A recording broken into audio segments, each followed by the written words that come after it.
Personally, first impression ko pagka narinig ko yung One of the Face, it's like, tapos nakita ko yung medyo, yung mga teasers, is a woman or a girl trying to make it to a career na medyo dominated by men. So yun yung parang first impression. So how did the show came up with the title and paano nila everything sa story? I think the right person to answer that question is our director. Is it okay?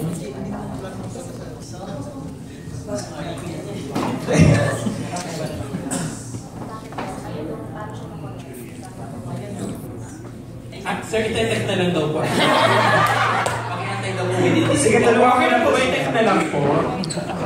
Ako si JC yung program, isa ko sa mga program manager sa One of the Boys. So, sabihin lang natin galing siya sa One of the Boys. Kasi si Rita po ay nasa man's world siya. Yung kinalakihan niya po ay puro lalaki. Meron siya mga barkada ng mga Bay. Ito po sina Archie, sina James Teng, si Kenneth.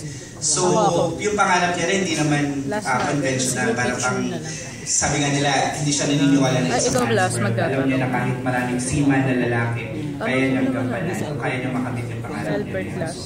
So, modernized version lang. Ginawa namin base para, kasi yun na yung bagong tawag sa mga boys. So parang ginawa lang namin millennial because we branded this nga sa millennial fairy tale. So in essence po, parang ganun din yung krusada ni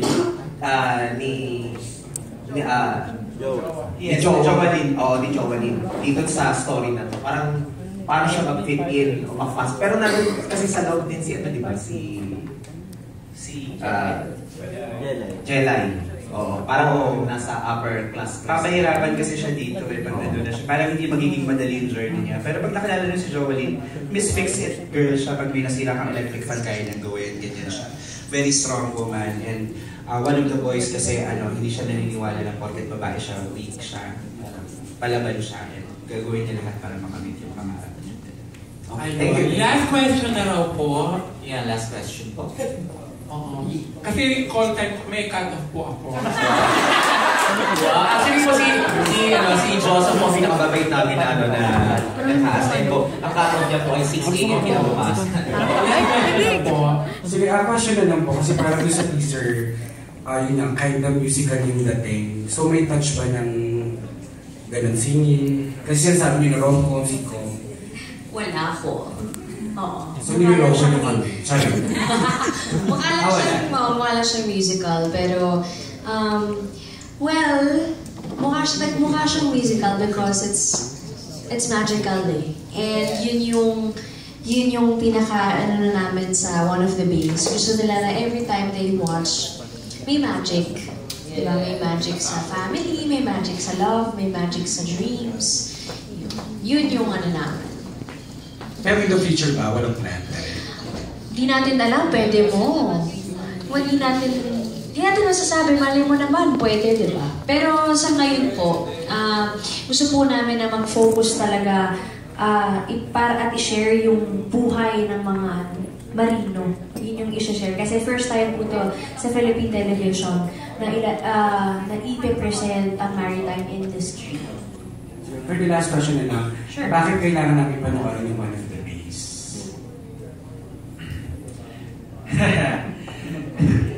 Kailangan nyo, hindi naman ayaw namin kailangan. Gusto namin, ang tanging gusto lang po namin talaga ay magbigay ng entertainment. Alam nyo naman tayo lahat. So, at the end of the day, pagod tayo sa trabaho, meron tayong iniisip ng problema sa mga bills natin sa bahay. So, eto po, tamang-tama itong One of the Bays kasi inilagay siya sa panggabi at inilagay siya sa third slot ng GMA Telebaba. Para kapag uwi natin sa bahay, lahat tayo nagpapahinga, tapos na tayong kumain, tapos na tayong magluto, nakahiga na tayo, naka-rest na tayo sa sofa. Nanonood na tayo ng One of the Bays. Gusto natin ma-entertain yung mga kapuso viewers natin. I-relax sila. Palitan yung mood nila. Kung negative man yung mood nila, gawin natin positive. And at the end of the day, nakatulong pa tayo. And dapat siyang panoorin kasi hindi lang kami makakapagbigay ng saya, kundi magbibigay pa kami ng inspirasyon sa mga gustong mangarap. Hindi lang sa pagiging marino, pangarap sa bawat aspeto kung ano man ang gusto mong tahakin sa buhay. Ang One of the Base, merong family, merong love, merong mga kaibigan, at lahat yan itatakil namin at ipapakita namin sa One of the Base. Meron pa. Can I add something? Ah, yeah. Can I add something? You have to watch One of the Base. It's because this show promotes women empowerment also. And it's not just a love story that you're gonna see. It's not just about family or careers, but more of, again, we want to pay respect to our Philippine seafarers.